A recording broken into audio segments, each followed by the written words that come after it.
یو مولوي صاحب وایي چې لمونځ ختم سو تقریر ختم سو کاسې وخوړه سوې یو مجاهد په اوږه لاس راکښېښوی وایي راځه چې ولاړ سو د شهیدانو مزارو ته د مسجد سره بغل کې ادرا و قبرستان دی دې ته را روان سو چې را روان سو دا ماشومان مو هم خوږې ټولې کړي دي یو درې نجونې د اب پاسه راځغلي په منډه را روانې دي په کڅوڼو یا تیلې کې دا خوږې ورسره دي میوه ورسره ده دا یوه نجلۍ لږ رامخکې سوه رامنډه یې کړه د یو شهید د قبر سر ته ودرېده دا خوږې یې په موټانو باندې راکښوې په دې قبر باندې یې پاشلې افغانان داسې دي د اختر سهار یې داسې دي دا یې د ماشومانو حال دی د دې شهیدانو د مندو به د اختر په ورځ سهار د دې شهیدانو د بیبیانو به د اختر په ورځ باندې سهار وای ما د ترحم و د شفقت لاس په سر باندې ورته کښېښوی وای ما ورته وویل خورکۍ ستاسو په کور کې جامې وې په اختر کې وای زما پلار جان نه و جامې به چا راویې بوله مشوره و فکر و رایې جنې واخله وشاورهم فی الامر د دې سره مشوره وکړه په کار کې دا در سره چې د لاسایي وسي د دې د زړو نه هغه ستا خفقان دا ووځي چې بس ما سره یې دا دی جوړه ده معافي یې راته وکړه د زړه د اخلاص نه مینه را سره ساتي چې په کار کې شریکان کې بیا نو د زړه د اخلاص دې عمل هم شروع کړي هغه د زړه خفقان د دې دا ختمی شي الله پاک ورته فرمایي فاذا عزمت فتوکل علی الله چې کله دې د مشورې بعد کار فیصله کوي اوس پر الله تعالی توکل کوه پر مشوره او پر اسباب اعتماد مه کوه ان الله يحب المتوکلین ځان الله پاک ته وسپاره تفویض د امورو الله پاک ته وکړه چې څه پیښیږي زما او ستا دپاره هغه راځي د پیغمبر علیه الصلاة وسلام د ملګرو سره اخلاق دا حضرت انس بن مالک رضی الله تعالی عنه فرمای وای د پیغمبر علیه السلام یو سارایی سړی شناخته و حضرت ظاهر بن حرام رضی الله تعالی دا به د سارا شیان نبی علیه السلام ته راوړه نبی علیه الصلاة وسلام به د بازار شیان د ته ورکوه نبی علیه الصلاة وسلام ویل دی زموږ سارا د موږ د بازار اوس د پیغمبر علیه السلام شان څومره اوچت دی یو ورځ پټ پټ نبی علیه السلام رالی دی په بازار کې پر دې تړه باندې شیان خرڅ پر سترګو داسې لاس ورونیو دا زموږ ستاسو په سیمو کې هم اوس دا رواج شته پر دې سترګو داسې لاس ورونیو حضرت ظاهر بن حرام رضی الله تعالی عنہ ورته الا که څوک یې نه دي پېژنم الا که څوک اخر چې د سترګو در کنجانو لږ ولیدي ورته وایي چې نبی علیه الصلاة وسلام د دا شا د نبی علیه السلام په سینه پورې ور وموښو ویې پېژنده وایي چې نبی علیه السلام ښه په غېږ کې راټینګ کړي دا د ملګرو سره راټینګ یې کړي غږ یې وکړي وایي څوک دا مریی رانیسي حضرت ظاهر رضی الله تعالی عنه ورته یا رسول الله ګران به مې نه کې خرڅ د رنګه تورې رسول الله صلی الله علیه وسلم ورته وایي د الله تعالی په دربار باندې ډېر قیامتي ډېر قیامتي دا افغانان ډېر قیامتي خلک دي ګوري دا یاد د دې سره احتیاط کول پکار وي دا ښه نازول پکار وي د دې داسې اورېدلي دي دومره په تکلیف سوي دي عقل ورته اریان دي چې څومره په تکلیف سوي دي یو ټکی د دې ولس دپاره درته راوړم دا زموږ ستاسو ولس دی د دې سره نرمي وکړي معافي ورته وکړي دا چې څومره وسع کولی سي خدمت یې وکړي چې څومره د شفقت لاس یې په سر تېرولی سي هومره یې تېر کړي د دې پر ځای باندې چې ورته امر کوي د دې پر ځای باندې د شفقت لاس په مینه او اخلاق کار ټینې واخلي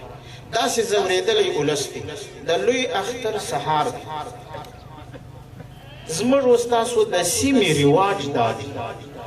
چې کله د سهار لمونځ وسي په مسجد کې بیا د مسجد ملا لږ تقریر کوي لږ تقریر وسو د هغه وروسته بعضې ملګري روغبړونه کوي چې روغبړ ختم سي بیا کاسې راوړه کېږي دا عام طور د افغانانو رواج دی کاسې چې وخوړه سي نو بیا ماشومان خو تاسو ته در معلوم دي دا مشران بیا د دغه ځوانان دا د دې مشرانو مبارکۍ ته ورځي او دغه کشران ماشومان دا نجونې و الکان دا بیا په دې کورو باندې ګرځي خوږې ټولې یو مولوي صاحب وایي چې لمونځ ختم سو تقریر ختم سو کاسې وخوړه سوې یو مجاهد په اوږه لاس راکښېښوی وایي راځه چې ولاړ سو د شهیدانو مزارو ته د مسجد سره بغل کې ادرا و قبرستان دی دې ته را روان سو چې را روان سو دا ماشومان مو هم خوږې ټولې کړي دي یو درې نجونې د آب پاسه راځغلي په منډه را روانې دي په کڅوڼه یا تیلۍ کې دا خوږې ورسره دي میوه ورسره ده دا یوه نجلۍ لږ رامخکې سوه رامنډه یې کړه د یو شهید د قبر سر ته ودرېده دا خوږې په موټانو باندې راکښوې پر دې قبر باندې یې پاشلې زه ورته رانږدې سوم هغه مولوي صاحب وایي ما ورته وویله دا ډېره کوچنۍ نجلۍ ده د دا 500 شپږو کالو ده وایي ما ورته ویل دا دې څه دی وایي دا زما بابا جان افغانان داسې دي د اختر سهار یې داسې ده دا یې د ماشومانو حال دی د دې شهیدانو د مندو به د اختر په ورځ سهار د دې شهیدانو د بیبیانو به د اختر په ورځ باندې سهار وای ما د ترحم و د شفقت لاس په سر باندې ورته کښېښوی وای ما ورته ویل خورکۍ ستاسو په کور کې جامې وې په اختر کې وای زما پلار جان نه و جامې به چا راکوه جامې به چا راکوه زه وایم دغه یتیم اولس دا بې شفقته اولس دا غمزده او صابر اولس د دې پر سر باندې د شفقت لاس کښېږدي د دې پر سر باندې د ترحم لاس راتېر کړي د الله تبارک وتعالی نه وسایي ورته وغواړئ چې څومره مې وس وي هومرې وسا کړي الله جل جلاله دې دا ستړي مسلمانان دا وسا کړي چې څومره مسلمانان د مځکې پر سر باندې جهاد کوي الله پاک دې حافظ و ناصر و غاور سي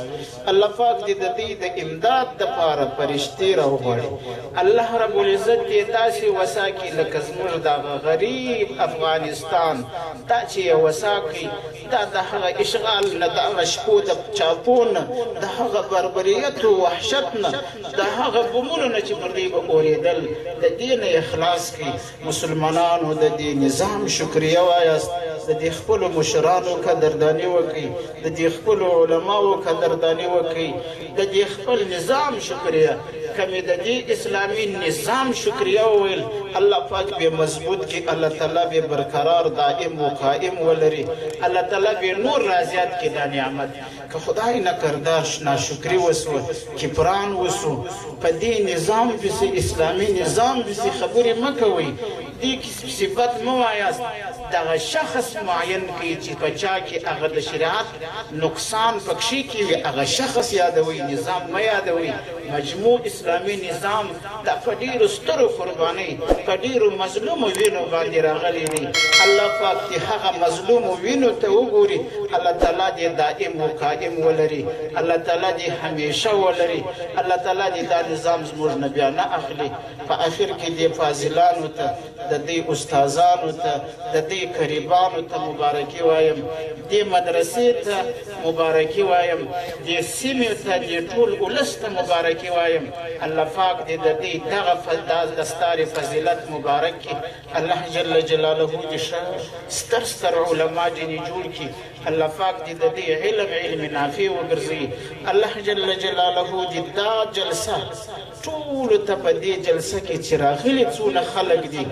الله پاک دې ټولو ته جنتي فردوس ورکړي. الله پاک دې د دې مور او پلار ته مغفرت وکړي. الله جل جلاله دې دا مدرسه ټولې مدارس سرسبز او شاداب ولري. الله تبارک وتعالى دې موږ تاسو زموږ تاسو مور او پلار د حشرګاه میدان ته په سپین مخ کې راولي. الله تعالی دې مې د رسول الله د مبارک لاسونه د حوض کوثر او بنصیب کې. واخر دعوانا الحمدلله.